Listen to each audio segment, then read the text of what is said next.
Tu es d'accord pour une induction à 10? Ouais. Ok. Tu es installé confortablement? Mmh. Hop, voilà. Ok.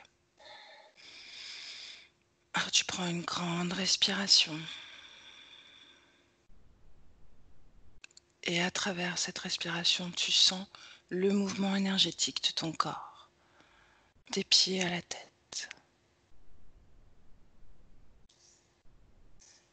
Et chaque respiration que tu prends, ensuite,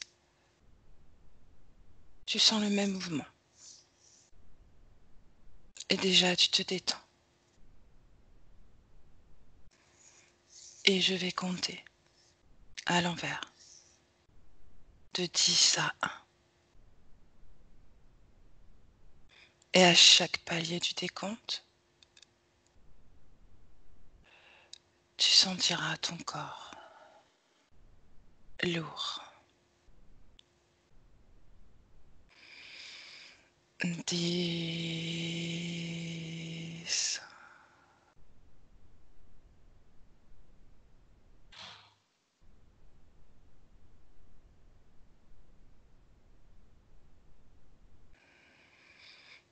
9,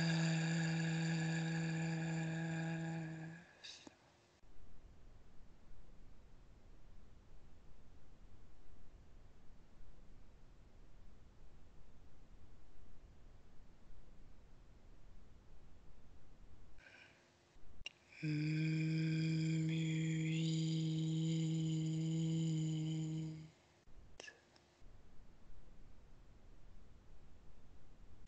Le temps de cette session, ma voix est ton point d'ancrage.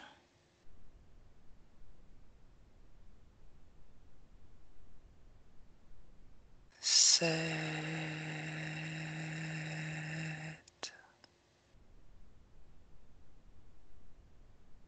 Et tu sens déjà tout ton corps lourd et s'enfoncer de plus en plus dans ton canapé, la tête dans ton oreiller.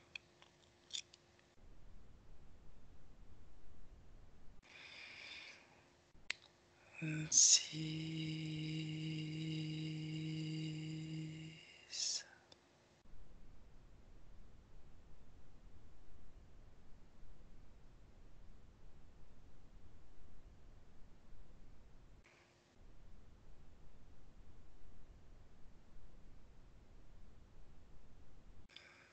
5.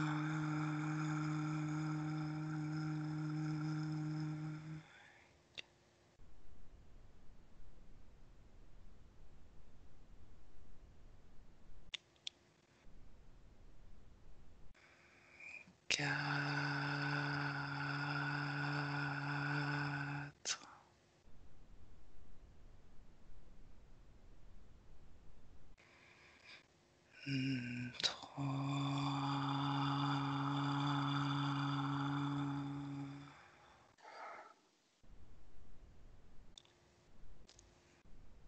2.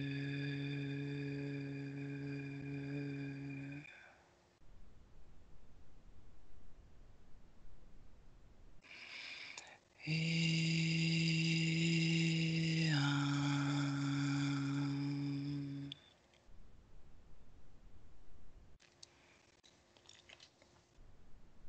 Comment est-ce que tu te sens, Alice? Ça va. Est-ce que tu as des ressentis?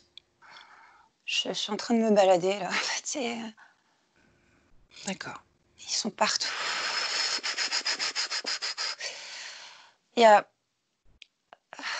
c'est Qu'est-ce que tu vois quand tu dis «il», c'est qui? toutes les entités, il y en a enfin, il y a des gens dans la rue, puis ils sont suivis de partout. Il y a comme une nappe en fait, enfin je D'accord. Alors tu sur reviens oh, à toi. Reviens à OK. toi, maintenant. Reviens à toi. Voilà. Tu reviens à tes fréquences, tu les ressens et tu me dis comment tu te sens. Ça va. Ça va mieux? Ouais. Ok. Ça va, je suis pas en train de m'investir, mais c'est juste, je vois en fait vraiment enfin, une grosse nappe de peur partout, enfin, perpétuelle, et c'est comme si les gens étaient complètement, enfin, comme s'ils étaient reliés à ça, mais à travers le plexus solaire, quelque chose comme ça. Et il y a une énorme déperdition d'énergie absolument partout, quoi. Donc, euh, Ok. voilà, ça, c'est Encore vraiment, une fois, c'est. déconnecte-toi de cette scène, de tout ce que tu vois. Reste bien auprès de toi, en toi. Reviens à tes fréquences. Complètement, tu es neutre. Neutre. Ok. Tu me dis quand c'est fait. C'est bon. C'est bon? Allez, je commence l'investigation. Observe ce qu'il se passe énergétiquement dans le ventre d'un être humain au moment de la conception de jumeaux. Ce que je te propose, c'est de trouver une femme enceinte, maintenant. Enceinte de jumeaux, évidemment. Ok. Tu y es? Ouais. Alors observe sur un plan subliminal la conception. Juste la conception, en réalité.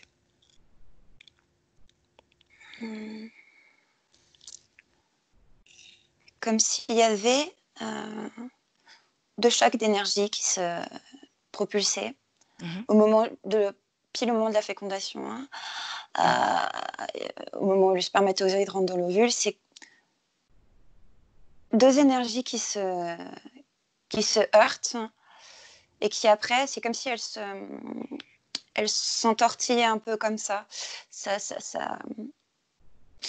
fait une espèce de mélange, mais qui n'est pas encore tout à fait mélangé, en fait.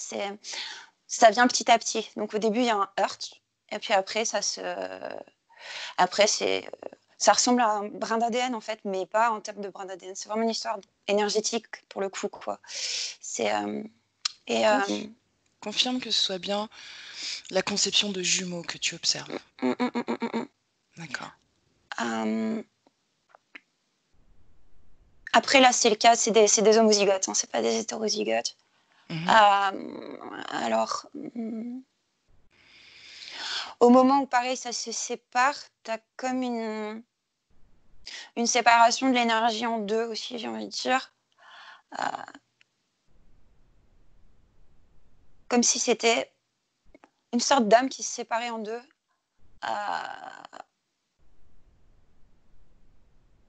Ouais, enfin, comment dire, Tu as cette j'ai vraiment, information. ouais. D'accord. Maintenant, bascule sur un plan physique. Observe cette scène et regarde quelles sont les conditions et les exigences d'un point de vue physique pour qu'une femme conçoive ses jumeaux. Observe ça, toujours sur le plan physique.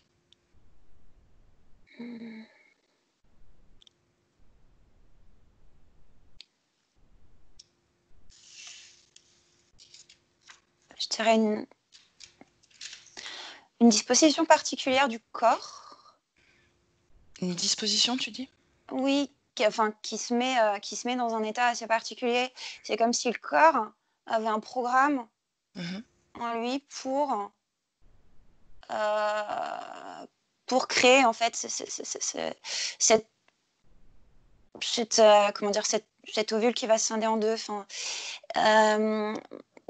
j'ai l'impression qu'il y a une sorte de programmation. Et aussi que c'est pareil en fait au niveau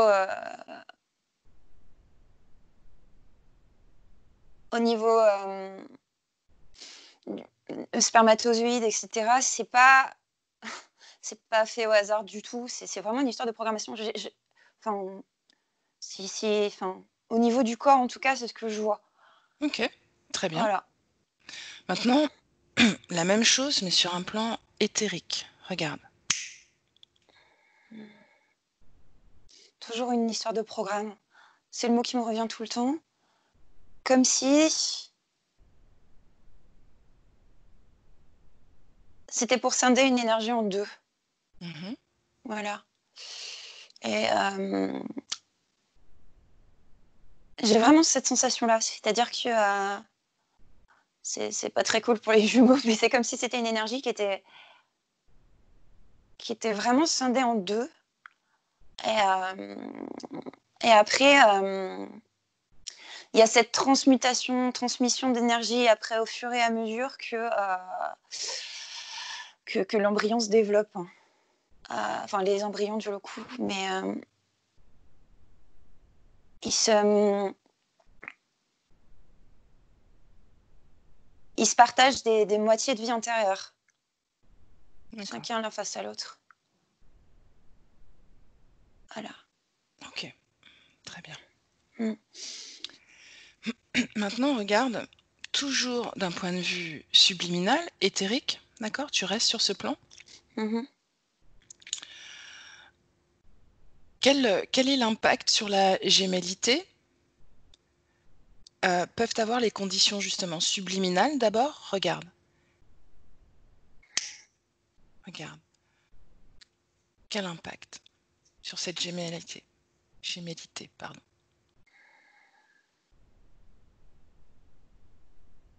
Comme si on scindait une vie en deux. C'est ce que tu disais tout à l'heure, Ah, d'accord. ah, ah, ah. Maintenant, regarde d'un point de vue karmique. Les conditions karmiques, quels impacts ont-elles sur la gémellité?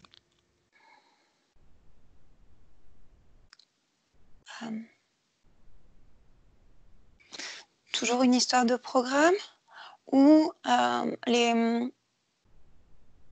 personne qui va se réincarner dans les jumeaux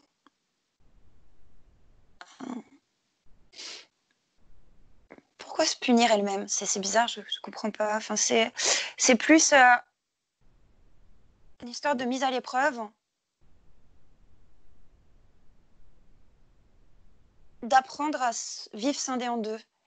Et ce qui me vient, c'est que c'est pour ça des fois que les jumeaux ont des échanges de pensées, ont pensé la même chose en même temps. C'est parce qu'à la base, la vie précédente, c'est la même personne.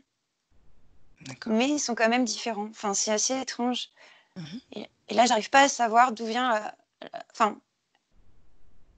la partie différente en eux. En fait, c'est D'accord. voilà. On reviendra peut-être là-dessus après. D'accord? Mhm. Maintenant, regarde, toujours pareil, mais là, d'un point de vue généalogique. Les conditions généalogiques, quel impact ça a sur la gémellité? Généalogique, c'est-à-dire dans les ancêtres. Oui, c'est ça. Tout ce D'accord. qui est transgénérationnel. Ok. Alors, c'est dans le programme génétique, mais il n'y a pas. Là, je vois pas d'histoire de manipulation, de quoi que ce soit. Enfin, c'est vraiment. Il y a le code dans les gènes, Mhm. mais c'est pas. C'est pas aussi manipulé que la condition éthérique. En tout cas, c'est quelque chose qui est plus neutre, j'ai envie de dire, Mhm. même si ça reste un programme. Mais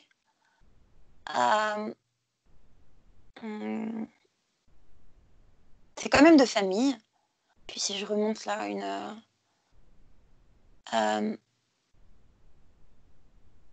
ça revient régulièrement. Mhm. Mais ah ouais, mais il y a un programme au début. En fait, c'est ok. Il y a eu une manipulation d'ADN au début Mhm. où il y a eu une espèce, pas d'implant, mais de manipulation qui a été faite. Et je vois vraiment des mains en train de manipuler un ADN pour le mettre ensuite dans un corps humain. Et ça se poursuit de génération en génération. Ça saute souvent une génération ou deux, pas tout le temps, mais ça revient souvent, quoi. Enfin, c'est... Voilà. D'accord. Très bien. Y a-t-il d'autres exigences qui déterminent cette condition? Est-ce que tu as d'autres éléments impactants? Hum, Oui ou non? je sens quelque chose, mais j'ai du mal à dire quoi. Ce qui fait, c'est que j'ai l'impression que a un côté pas humain en fait. Enfin, c'est quelque chose qu'on a apporté, je sais pas qui, mais qu'on a apporté en fait d'un autre univers, d'un autre monde. J'ai envie de dire, c'est quelque chose d'assez particulier, mais qui n'était pas. On a intégré à la matrice, mais c'était pas d'origine. C'est un truc qu'on a incorporé après, mais c'est vraiment quelque chose qui est pas terrien pour le coup. Ok. Voilà. D'accord. Ok. Observe maintenant une femme humaine qui conçoit des jumeaux en 2020. Donc là, tu te positionnes en 2020. Tu y es? D'accord. Trouve une femme humaine. Tu me dis quand c'est fait. Et tu la compares à une autre ayant des cellules jumelles au début des années 1900. D'accord? Ok. Donc quand tu auras trouvé ces deux femmes dans les deux temporalités différentes, 2020 et 1900, tu me le dis. C'est C'est fait. bon? Ok. Est-ce que tu vois des différences? Oui ou non? Ouais. Ouais. Lesquelles?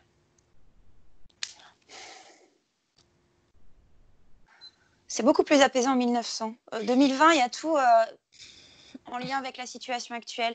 J'ai l'impression qu'il y a comment dire, un programme qui est nouveau. Et c'est pas les mêmes. Il y a une évolution du temps génétique qui est éthérique. Ils sont pas. Ils sont quasi similaires, mais c'est quasi. C'est-à-dire que c'est pas tout à fait. C'est pas les mêmes embryons. Il y a une évolution qui se fait. Et au niveau éthérique,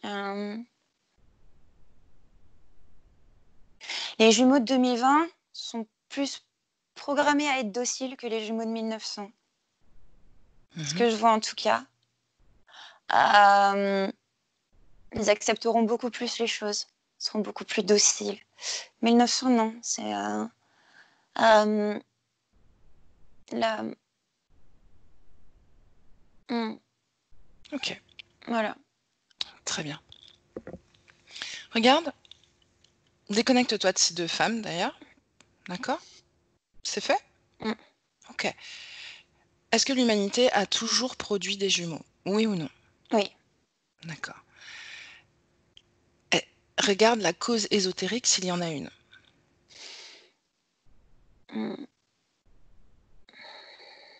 C'est lié à ce que j'ai vu tout à l'heure. Je Mhm. suis remontée tout au début, où il y a eu un implant, on va dire.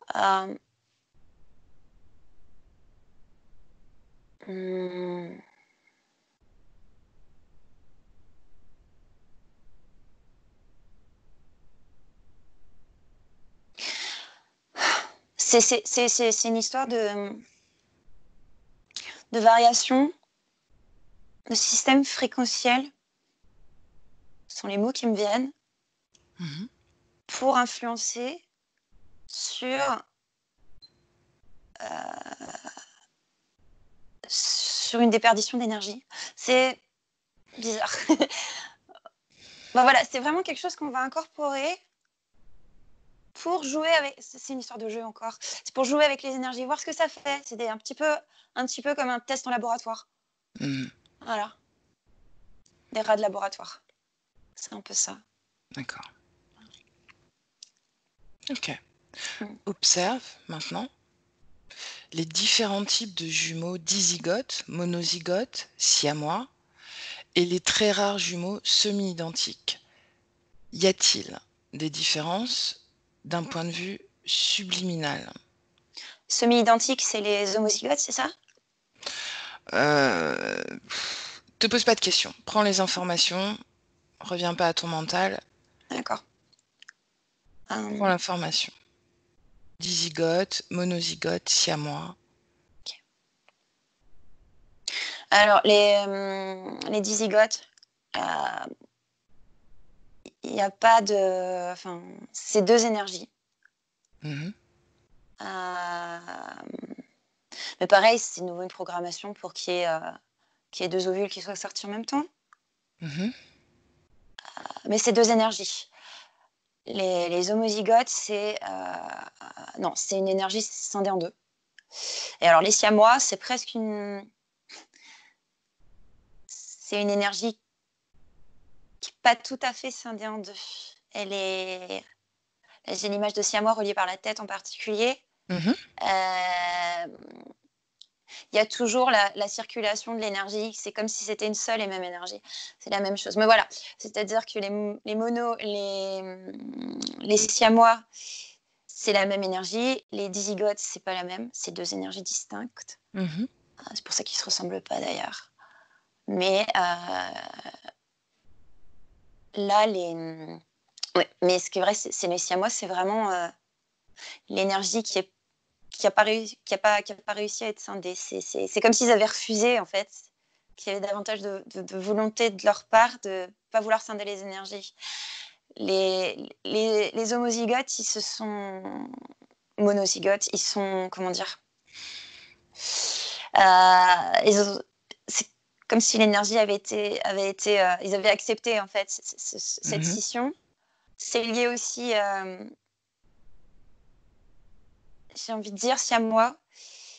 C'est quelque part une âme, une énergie qui s'est un peu rebellée au moment de la réincarnation, qui n'a pas tout à fait voulu, Mhm. mais qui n'avait pas tout à fait toutes les clés pour éviter que ça se produise. Et du coup, voilà, c'est réincarné en siamois. Ok, Voilà. très bien. Les jumeaux peuvent-ils développer des compétences extrasensorielles? Oui, Ouais. Lesquelles? télépathie. Mhm. Autre Entre eux, chose? télépathie, ils peuvent se sentir à distance. Mais je les vois surtout, c'est toujours lié l'un avec l'autre. Après, concernant leur relation au monde, c'est possible, mais il va y avoir toujours un passage de l'un à l'autre. Il ne va pas y avoir l'un qui va prendre le dessus ou quoi que ce soit. Ça arrive quand par exemple, il y a le cas au début, il y a des jumeaux, puis il y en a un qui prend toute la nourriture apportée par la mère et l'autre meurt. Enfin, ça arrive Mhm. des fois. Et là, par contre, c'est vrai que c'est le jumeau restant qui reprend l'énergie de l'autre, et c'est pour ça qu'il y a perte de l'un des deux embryons. Ok. Voilà.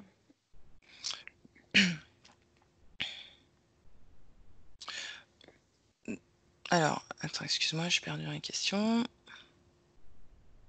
Oui, de quoi cela dépend-il justement? Ces compétences extrasensorielles? Tu as répondu en partie, hein. Est-ce que tu peux développer ce point? Sinon, on passe à la suivante.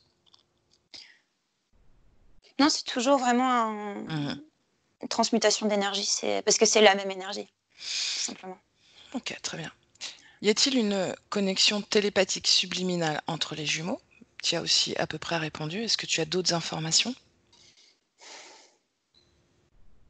Non, c'est vraiment une histoire télépathique, oui. D'accord. Voilà. Alors, décris-moi la première différenciation cellulaire qui a donné naissance à des jumeaux. Tu me dis quand tu y es. Bah, c'est ce que j'ai vu tout à l'heure. C'est une manipulation un peu en laboratoire, Mhm, qu'on implante ensuite dans le ventre d'une femme. mhm. Mais c'est vieux, c'est très vieux. Ça remonte aux origines de l'humanité, voire même avant. Mais on l'implante vraiment dans le ventre d'une femme, Mhm. voilà, pour voir ce que ça faisait. Et résultat,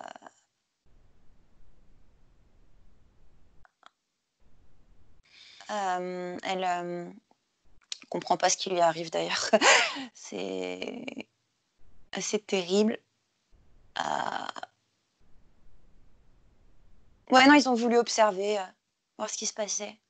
Voilà, c'est vraiment une manipulation, tant génétique qu'éthérique. Voilà. De nouveau, c'est ça. OK. Mmh. Maintenant, regarde là où les parties subliminales liées aux raisons pour lesquelles il est décidé de faire l'expérience de la gémellité dans la troisième dimension. D'accord? Mmh. Donc pourquoi ils ont fait ça? Pourquoi est-ce que un être humain décide de faire l'expérience de la gémellité, pardon, je vais y arriver, dans la troisième dimension, D'accord, c'est-à-dire dans la dimension physique? oui.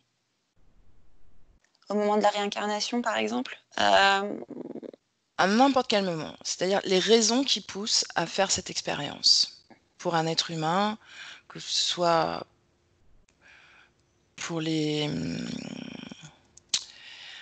en réalité, la question, parce que je commence à ouais, la question c'est quelles sont les parties subliminales qui sont liées aux raisons qui poussent à cette expérience de gémellité dans la troisième dimension? À travers cette question, qu'est-ce qui devient? Laisse ces informations venir, Mmh, sans y réfléchir vraiment. c'est, déjà l'impression qu'il y a pas trop le choix. Mmh. Et puis,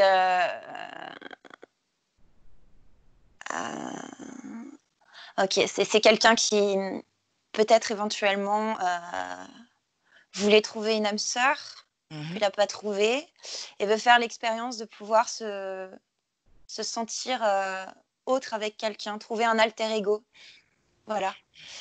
Mais quelqu'un qui a été, qui a une vie amoureuse déplorable ou ce genre de choses et qui veut faire l'expérience de l'alter ego parce que, peut-être il croit, aux flammes jumelles ou ce genre de choses et voilà, il veut vraiment trouver un alter ego quelque part. D'accord. Donc du coup, est-ce qu'il y a une influence sur ce choix ou pas? En dehors de son propre choix? Oui, c'est Mmh. c'est la volonté de l'alter ego, mais après du coup, ça va être récupéré pour que l'âme, Mmh. elle s'attend pas forcément à ça. Du coup, l'âme est scindée en 2. Voilà.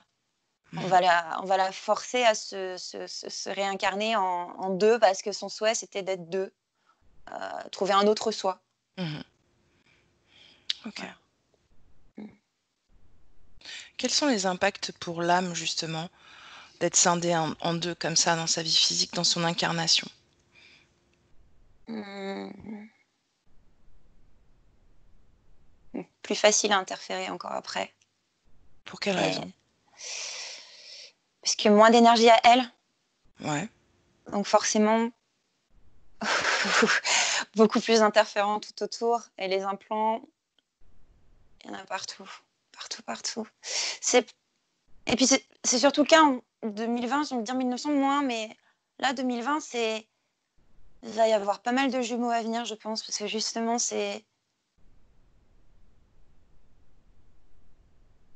il y a eu beaucoup de chagrin d'amour, j'ai envie de dire et du coup, ils ont profité de ça. Enfin, c'est vraiment, D'accord.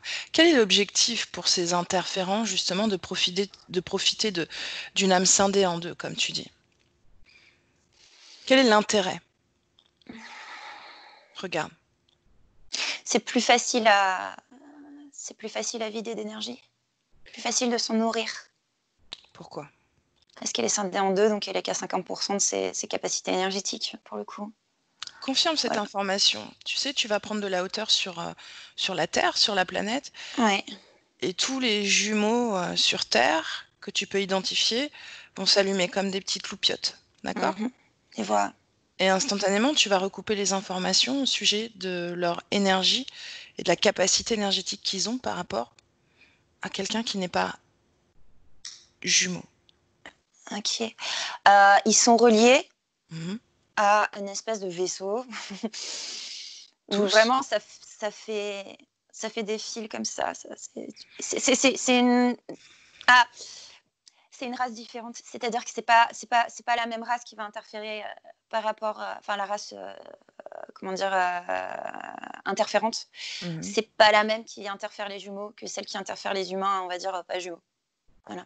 Mais Mmh. je parle des monozygotes, hein. Voilà. D'accord, Pour les dizygotes, non, c'est comme les humains, qui ont pas de jumeaux. Voilà. d'accord. Justement, les dizygotes, c'est un choix libre. Dizygote. Oui, j'ai l'impression qu'il y a moins d'influence en fait énergétique là-dessus. D'accord. Voilà. Alors reviens maintenant sur la race que tu as identifiée, qui s'occupe particulièrement de ces jumeaux. Reviens là-dessus. Mhm. Qu'est-ce que tu observes? Draco. Mhm. Autre chose? C'est comme s'ils se faisaient des seringues, on dirait des drogués. Ils se font des seringues dans les bras. C'est pas drôle, mais c'est ce que je vois. Ouais, c'est une race particulière de Draco. Voilà. C'est pas les mêmes que ceux qui mettent tout le monde en colère. C'est encore une race différente, quoi. Mais parce que ils semblent. En fait, eux-mêmes sont scindés en deux, mais physiquement. C'est. Tu veux dire D'accord. ces dracos sont scindés en deux? Quelle forme C'est-à-dire ça prend? de forme de. Enfin, ils naissent tous siamois. C'est étrange. D'accord. Et du coup, ils ont implanté, en fait, ils ont implanté des jumeaux sur Terre pour se nourrir eux-mêmes parce que sinon ils tiennent pas. Voilà. Ils ont besoin d'une énergie scindée pour se nourrir doublement, chacun dans sa. Voilà. C'est comme s'ils avaient. Ils ont 6 membres. C'est étrange, 2 têtes. Et voilà, ils sont reliés comme ça. C'est assez étrange. Je sais pas comment ils font pour marcher, mais c'est compliqué, quoi. En tout cas. Puis. Comment tu te sens? Non, ça va. Franchement, va? il n'y a pas de souci. C'est juste, j'observe plein de choses. Et là, je vois une espèce de bébé Draco. Enfin, c'est assez étrange. Et pareil, d'accord. Au moment où ils sont naissent quelque part. Enfin, je sais pas. Ils ont un implant qui est, enfin, pour les nourrir eux. Voilà, en termes énergétiques. Mais là, pour le coup, ça les nourrit. Je sais pas si on peut parler d'un niveau physique, mais en termes de comment dire, d'incarnation de ce qu'ils sont, en tout cas, voilà, c'est Justement, regarde s'ils ont un corps physique. Ouais. Oui, ils ont un corps physique? Oui. C'est assez. Est-ce qu'ils viennent sur Terre? Est-ce qu'ils arrivent à venir avec leur corps physique sur Terre? Non, Non. ils y restent en dehors parce que non, Pourquoi? ça les intéresse pas. Eux, en tout cas, ça les intéresse pas. Ça, c'est sûr. D'accord. Où est-ce qu'ils vivent? Où est-ce qu'ils utilisent leur corps physique alors? Regarde. Ils ont un vaisseau. Mhm. Ça fait longtemps qu'ils sont là. Ils venaient d'une planète. Mhm. J'ai l'impression qu'elle n'existe plus. C'est une espèce de race nomade, mais qui vit dans une espèce de grand vaisseau. Mhm. Et qu'on plantait leurs jumeaux sur Terre, on va dire, pour s'en nourrir parce qu'ils ont trouvé que c'était assez facile. Et voilà. Quand tu regardes, justement, tout à l'heure, en début d'investigation, tu me parlais de l'implantation d'une programmation dans l'ADN. D'accord? Oui. Va à ce moment-là, la première fois que cette programmation est implantée dans un être humain.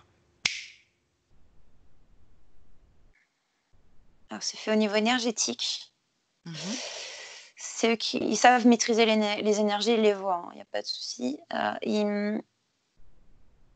C'est comme un laboratoire. Tout à l'heure, je voyais que les mains, donc là, je vois beaucoup plus, je suis un peu plus haut. Mhm. Ils n'aiment pas que je sois là. Non, ils n'apprécient pas du tout. Ils se demandent ce que je fais là. Il y a. Avant de continuer, rends-toi invisible. D'accord? Ok. Fréquentiellement, tu choisis la fréquence qui leur permet de ne pas te repérer. Comme ça, tu es tranquille. Maintenant, dis-moi ce que tu as fait. Bah, je suis partie sur une fréquence de paix. Je suis Mhm. tranquille. C'est pas un truc qui les intéresse parce qu'ils sont beaucoup sur. Comme tous les dracos, j'ai envie de dire, il y a beaucoup de colère. Là, donc ils ont pris une énergie qui va être humaine.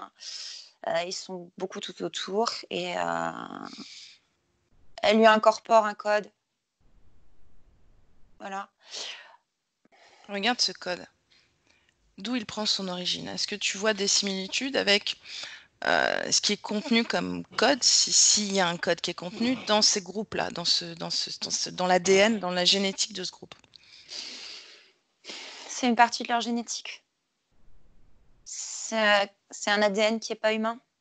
Mhm. C'est partie de leur génétique à eux. Voilà. Mais en termes énergétiques, parce que en termes physiques, ils ont gardé quand même l'ADN humaine, même s'ils en ont fait des manipulations. Au niveau microscopique, ils incorporent quand même, sur des brins d'ADN, ils incorporent quand même des génomes, je crois que c'est comme ça qu'on dit. Ils incorporent dans l'ADN, ils incorporent des tout petits, comme des petites pointes métalliques qu'ils mettaient dans l'ADN pour modifier le code génétique, justement. Et au niveau énergétique, par contre, c'est complètement eux que je sens. D'accord. Voilà. Déconnecte-toi de cette scène. Tu me dis quand c'est fait. Ok. Est-ce que les autres groupes qui sont là, interférant les êtres humains, réagissent à ce groupe-là particulier? Qu'est-ce que tu vois à ce sujet-là? Ces Dracos sont tranquilles en train de faire leurs petites expériences sur les jumeaux, ou est-ce qu'il y a des interventions d'autres groupes? Il y a possibilité qu'il puisse y avoir d'autres interférents que cela. Mhm. Mais il n'y a pas d'hostilité. En gros, ils sont là pour la même chose, quoi. Voilà. La phrase qui me vient, c'est le champ de culture est tellement vaste qu'on peut bien se le partager à plusieurs. C'est ce que j'entends comme phrase, en tout cas. Donc, voilà. Ça gêne pas les autres. Non, ils s'entendent tous très bien, il n'y a aucun souci. J'ai l'impression qu'ils se tapent dessus. Voilà. D'accord. Ok. Déconnecte-toi de toutes ces scènes. Ok. Tu reviens à toi. J'ai quelques autres questions à te poser. Ok. Dans le cas de jumeaux dizygotes, d'accord? Observe justement la naissance de ce type de jumeaux et regarde comment ils évoluent, puisque tu me disais que pour toi, c'était deux âmes bien distinctes. Mhm. Tu confirmes? Il D'accord. n'y a pas de lien télépathique particulier. Mhm. Pas forcément. Il peut, mais comme pour n'importe quel être humain. Voilà. Est-ce qu'il y a une cause ésotérique justement à cette gémellité, bon, garçon-fille par exemple? Est-ce que tu vois une cause ésotérique à cette naissance?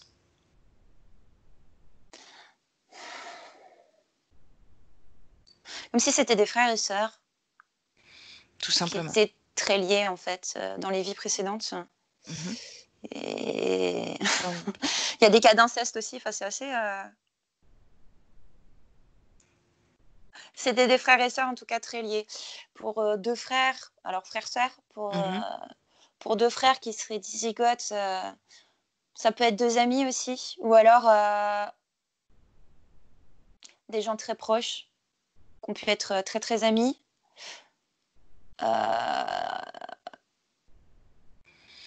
Alors, une âme, enfin, comment dire, des jumeaux qui vont être frères-sœurs vont pas forcément avoir été frères-sœurs dans une vie précédente. Ça peut changer peuvent avoir changé de sexe, en fait, enfin, de genre. Du coup, Mhm. voilà. C'est. Mais c'était des gens qui étaient très, très liés les uns. Enfin, ça pouvait être soit des frères-sœurs, soit vraiment des amis très, très proches. D'accord. Tu vois comme un lien de vie antérieure, comme ce Ouais. qu'on appelle une famille d'âmes communément? Quelque chose comme Oui, ça? ouais, D'accord. ouais. Ok, très bien. Regarde maintenant, déconnecte-toi de ce que tu voyais là. Mhm. Regarde maintenant si l'éloignement physique des jumeaux, entre 5 et 10 ans particulièrement, est problématique d'un point de vue énergétique. Donc on parle de vrais jumeaux là pour le coup. D'accord? Mmh.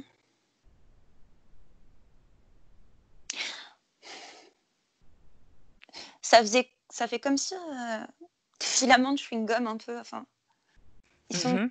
Il y a alors non, l'énergie circule toujours. Il n'y a pas de souci. Et mais quelque part, ils sont toujours liés par cette énergie. Il n'y a jamais de coupure d'énergie. Enfin, À n'importe quelle tranche d'âge. ouais. Là, je suis en train de voir des jumeaux qui sont très vieux. Ils savent exactement, en fait, dans leur partie subliminale, ce que fait l'autre. Et au moment de la mort, c'est là qu'il y a une coupure, par contre. D'accord. Voilà. Mais comme tu disais justement, si tu regardes la mort de deux jumeaux, comme tu disais que c'était une seule et même âme. La coupure, elle ne devrait même pas se faire quelque part, ou alors est-ce qu'elle est ponctuelle? Regarde ce qui se passe. Je vois une rupture.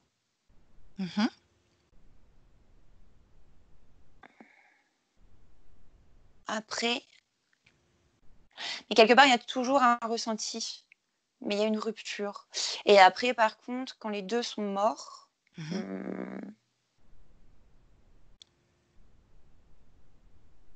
c'est à ce moment-là que ils ont terminé de se faire vider de leur énergie, enfin, quelque part. Enfin. Et du coup, ils redeviennent un. Ils vont pas se réincarner perpétuellement en jumeaux. D'accord. Ça peut arriver, mais ce serait une histoire de... ils n'auraient pas fini d'être pompés de leur énergie. Donc on va les remettre dans une vie pour qu'ils continuent à se faire pomper d'énergie. Voilà. C'est en tout cas le sentiment que j'en ai, j'ai l'impression. D'accord. Voilà. Une naissance, déconnecte-toi de cette scène, toujours. Reviens à toi. Tu me dis quand c'est fait. Comment est-ce que tu te sens? Ça va. D'accord. Une naissance gémellaire est-elle nécessairement en lien? En fait, je répète. Une naissance gémellaire est-elle en lien avec l'expérience de la dualité dans la matière? Oui ou non? J'ai pas de résonance particulière à ce niveau-là. Ok, très bien. Une dernière question. Si tu observes de vrais jumeaux, donc une seule âme divisée, c'est ce que tu disais, si tu te projettes dans une situation, dans des conditions ésotériques où ils ne sont plus interférés, est-ce que tu peux faire ça? C'est compliqué. Okay. Ils vont forcément, en fait, donc imaginons qu'ils se fassent désinterférer maintenant tout de suite. Leur énergie va quand même conserver cette... Déjà, la connexion est perdue, forcément. Entre les deux? Avec... Entre les interférents? Ça, oui. Forcément, c'est normal. Par contre, il y a un boom d'énergie qui se produit et du coup, je pense que ça peut décupler leur capacité télépathique, entre autres, leur capacité de ressenti énergétique. Hein. Est-ce qu'ils disposent de plus d'énergie? Parce que tu disais que... Petit à petit, petit à petit,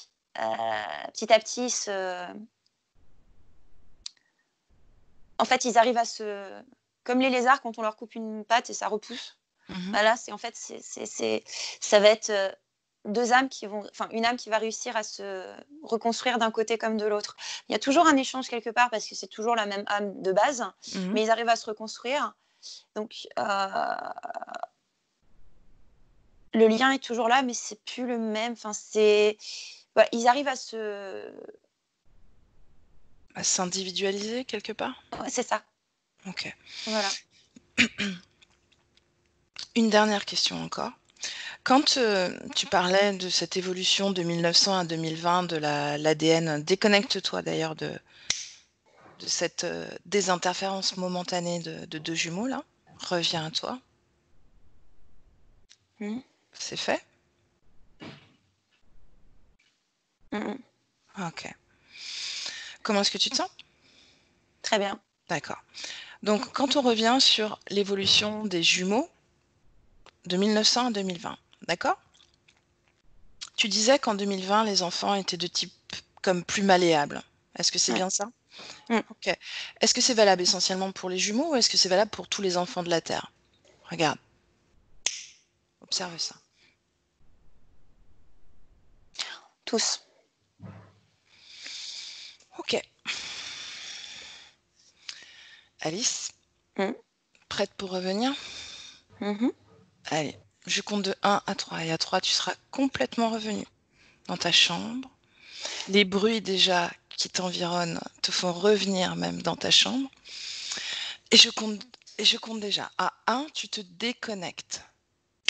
Complètement déconnecté de tout et de tous, de toutes les ambiances, de tous les êtres croisés ici et là. Complètement déconnecté. Tu reviens à toi, à tes fréquences. Tu peux même penser à l'émotion que tu préfères pour l'intégrer dans ton corps et la faire circuler à travers ta respiration, dans toutes tes cellules, dans tous tes organes, dans ta moelle osseuse même. Tout ça circule dans ton corps. Et avec le 2, tu ressens ton corps léger, dynamique, vif, joyeux. Et tu réintègres totalement ton corps, totalement, tout ton corps. Et avec le 3, tu es avec moi. Coucou. Comment est-ce que tu te sens? Parfaitement bien. J'adore faire ça, je trouve ça génial. Je me balade, je vois trop de trucs, c'est horrible en fait. Voilà. Comment est-ce que tu te sens physiquement? Ça va parfaitement bien. Mais c'était au début, j'avais mal, etc. Puis en fait, une fois que ça démarre, c'est vrai que le corps est là, mais il est plus là en même temps. C'est assez étrange. C'est marrant. Voilà, toujours. D'accord. Ok, bon. Alors, j'arrête l'enregistrement. Je te remercie, Alice. Merci. À bientôt. À bientôt. Benvenuto a questo nuovo video di Disclosures. Oggi parliamo della cosiddetta sessione di ipnosi investigativa. In realtà non esiste una sessione di ipnosi investigativa. Non che non si possa fare investigazione di ipnosi, però è che non esiste una sola sessione di ipnosi per dire si è fatta investigazione, per prendere quell'informazione come buona. Perché? Sappiamo intanto che l'informazione che arriva in ipnosi è molto contaminata, la percentuale di inquinamento dell'informazione è altissima. Pensate a questa informazione che viaggia per tantissime dimensioni, attraversa densità, passa per coscienze che volontariamente o involontariamente possono distorcerla e poi arriva infine alla persona che sta in ipnosi, che ha una coscienza, ha una mente, ha un'esperienza e interpreta questa informazione secondo la sua struttura mentale, secondo le sue credenze, che per quanto si possa essere più o meno liberi mentalmente, liberi pensatori, sempre c'è una parte subliminale che interpreta in base all'educazione ricevuta, alla cultura e perché no, anche tutte le esperienze di esistenze passate che ancora lasciano un segno in noi. Per capirci, è come se dovessimo parlare con un'altra persona immersi nell'acqua, a qualche metro di distanza, cercando di utilizzare un mezzo, che è quello della corda vocale, che è fatto per produrre suoni da trasmettere nell'aria. Noi stiamo utilizzando questo strumento per far passare un'onda sonora nell'acqua o in un liquido. Chiaramente il suono viene completamente distorto, sempre ammesso che sia per il nostro corpo facile e non difficoltoso poterlo fare senza avere dei problemi come ingurgitare acqua o eccetera. Ma non solo. Supponiamo che per questo tipo di comunicazione utilizziamo anche due lingue diverse, per esempio un italiano e un russo o un giapponese. per quanto possiamo anche interpretare il labiale, non possiamo capire quello che ci sta dicendo, perché la lingua è diversa. La lingua, diciamo, da dove parte l'informazione a dove arriva è completamente diversa, il codice, il linguaggio è diverso, ma possiamo anche cercare di capirci attraverso i gesti, attraverso le espressioni facciali. Per quanto sia ipoteticamente facile poterlo fare sott'acqua, però non dobbiamo dimenticare che l'acqua non è l'aria e può distorcere l'immagine, ma non solo. Dobbiamo anche pensare che l'altra persona, che parla un'altra lingua, che viene da un'altra cultura, potrebbe interpretare i segnali che noi interpretiamo come X in Y. Per noi un sì è abbassare la testa dall'alto verso il basso, per esempio, sì, e il no da sinistra verso destra, no. In alcuni paesi orientali, come le Filippine credo o qualcun altro, utilizzano esattamente gli stessi segni, ma al contrario. No, sì. Immaginate due persone di queste due culture che stanno cercando di comunicare in maniera così difficoltosa e alla fine non gli rimane altro che interpretare il linguaggio corporale. Sì, che per l'altro invece no. Cosa voglio dire con questo esempio estremo? Che l'informazione da dove parte a dove arriva viene completamente deformata. Non sappiamo esattamente quale percentuale perché ogni situazione è a sé stante, però la percentuale di inquinamento, di distorsione, di contaminazione di questa informazione è assolutamente alto. Quindi fare una sessione investigativa, mettere una persona in ipnosi e chiedere di Tizio Caio Sempronio di una situazione o chiedere certi dati è assolutamente controproducente, è assolutamente inutile. Quindi vi chiederete cosa fate allora voi quando fate ipnosi, quando fate delle domande, quando cercate delle risposte e con queste informazioni che vi arrivano lavorate sulla situazione esoterica del cliente. Beh, non facciamo altro che recuperare questa informazione solamente per arrivare al problema del cliente e poi lavorarci. Quindi il valore dell'informazione non è quello di un'istruzione, quello di memorizzare dei dati e di prenderli per buoni, ma è un veicolo di movimento, di trasporto verso la causa del problema per poi lavorarci. Quindi lo scopo di questo tipo di informazione che si prende dalla singola sessione è completamente un altro. Come si fa quindi? Investigazione in ipnosi. Il lavoro non è semplice, il lavoro è lungo, difficoltoso, stancante. È necessario farlo anche in squadra perché bisogna moltiplicare il numero di sessioni da fare e una sola persona potrebbe farlo soltanto in un tempo estremamente largo. Noi abbiamo delle informazioni che prendiamo ormai per buone, ci lavoriamo, danno dei risultati e quindi per noi sono buone. E come abbiamo fatto ad avere queste informazioni? Per esempio, come facciamo a sapere che un extraterrestre chiamato il cosiddetto grigio è più o meno alto X, poi ci sono magari quelli anche un po' più alti, ma hanno un corpo strano, hanno una pelle grigio-verde, hanno degli occhi grandi a mandorla neri, senza una pupilla visibile, non hanno quasi bocca né naso né orecchie, hanno soltanto delle fessure, non hanno organi genitali, hanno degli arti molto più lunghi rispetto alla proporzione che potrebbe avere il corpo umano, e di solito hanno meno dita delle 5 del corpo umano, eccetera, eccetera, eccetera. O se prendiamo un altro tipo di essere che possiamo incontrare in ipnosi, come facciamo a dire che hanno delle somiglianze con i rettili, gli animali rettili terrestri o gli animali, gli invertebrati, gli insetti terrestri? Perché? Perché siamo sicuri di questa informazione e ci lavoriamo e quando ci arriva la prendiamo già per buona, nonostante sia anch'essa contaminata. Perché queste informazioni sono arrivate da tantissime sessioni, fatte da tantissime persone, con tantissime altre persone sotto ipnosi.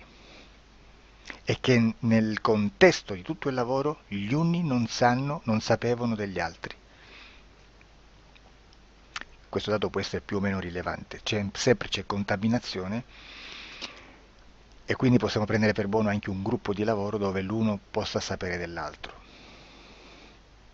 Ci potrebbe essere una contaminazione del contesto di quel gruppo di lavoro, ma si aggiunge semplicemente una piccola percentuale di questa contaminazione a già la grande che esiste. Non è così impossibile lavorarci. Da tutte queste sessioni, da questo grande numero di sessioni, migliaia, diciamo migliaia, noi prendiamo solamente quell'informazione che è uguale a tutte, che è in comune a tutte, o a quasi, perché magari qualcuna ci potrebbe essere niente in comune per una fortissima contaminazione, perché no? Ma dobbiamo prendere una stragrande maggioranza, proporzionalmente abnorme rispetto a quello che potrebbe essere un minimo di scartabile, e lì possiamo prendere per buona questa informazione. Quindi se noi su 10.000 persone diverse, con operatori anche diversi, in cui in ogni sessione vediamo un essere che più o meno ha le stesse caratteristiche del grigio o dell'insettoide, a forma di mantide religiosa, o il rettile a forma di lucertola, per esempio, di serpente o di quello che sia, o se vediamo il pianeta Marte più o meno di colore rosso, o se vediamo dei sotterranei eterici, non fisici, nel sottosuolo terrestre, soprattutto sotto le grandi città, dove c'è concentrato molto potere, molta energia di questo tipo, e che più ne hai più ne metta. Se vediamo degli impianti che hanno certi tipi di funzioni, certi tipi di forme in certe parti del corpo, e questa informazione la ritroviamo tutta o quasi in tutte le sessioni fatte, eseguite, realizzate da tanti anni a questa parte, significa che quella è una informazione affidabile. E vi posso garantire che stiamo parlando di una percentuale bassissima. Su un 100% staremo, credo, forse più in basso di un 2-3%. Immaginate, tutto il resto è spazzatura, è informazione spazzatura. Sì, spazzatura.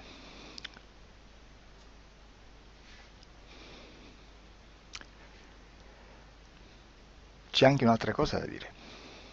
Supponiamo che un operatore faccia un'ipnosi e voglia andare a vedere cosa fa Tizio, cosa fa Caio, cosa fa Sempronio.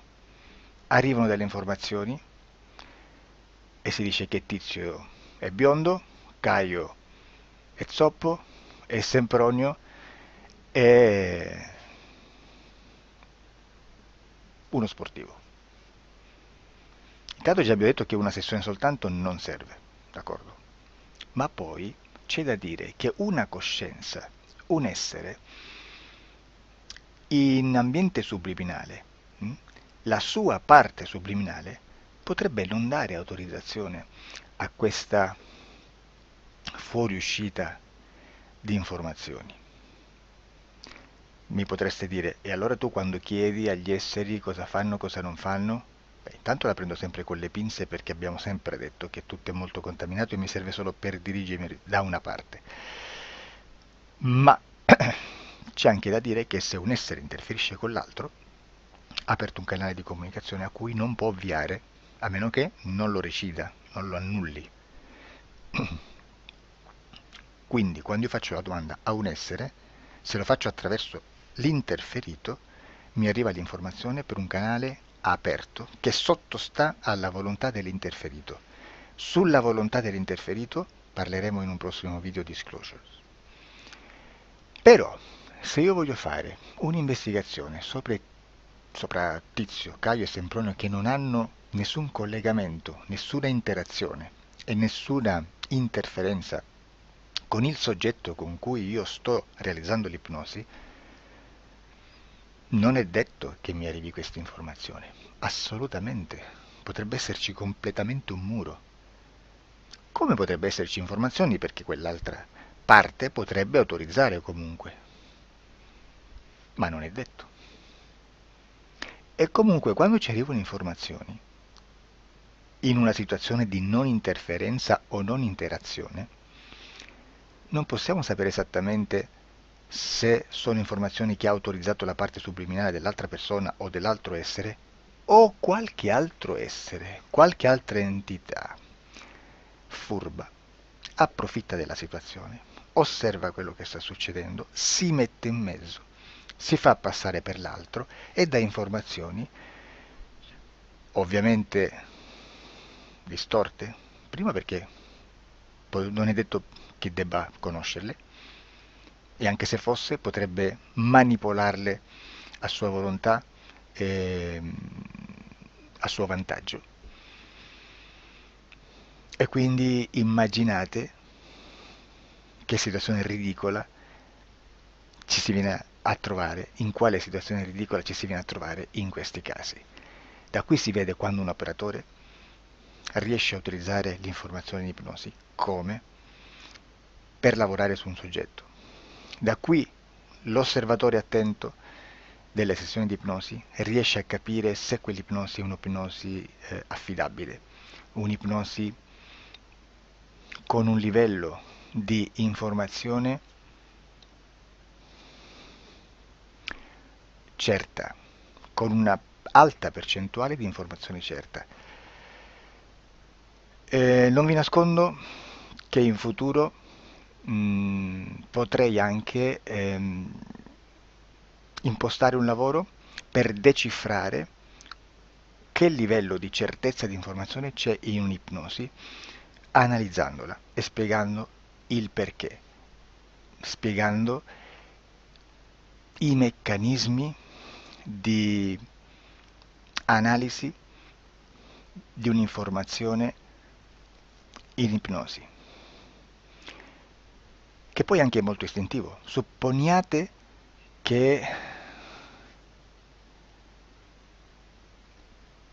che dobbiamo cercare un'informazione su internet, per esempio un fatto di cronaca.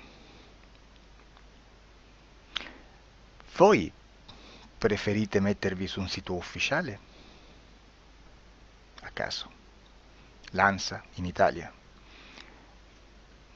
ADN Kronos, qualche telegiornale che per quanto possano manipolare l'informazione ad alti livelli, comunque possiamo dare affidabile la fonte dell'informazione che viene trasmessa. Non possono trasmettere una bufala sicuramente. Verrà sicuramente manipolata ad altri livelli. Ne parleremo in altri video, ma a livello base la fonte è certa.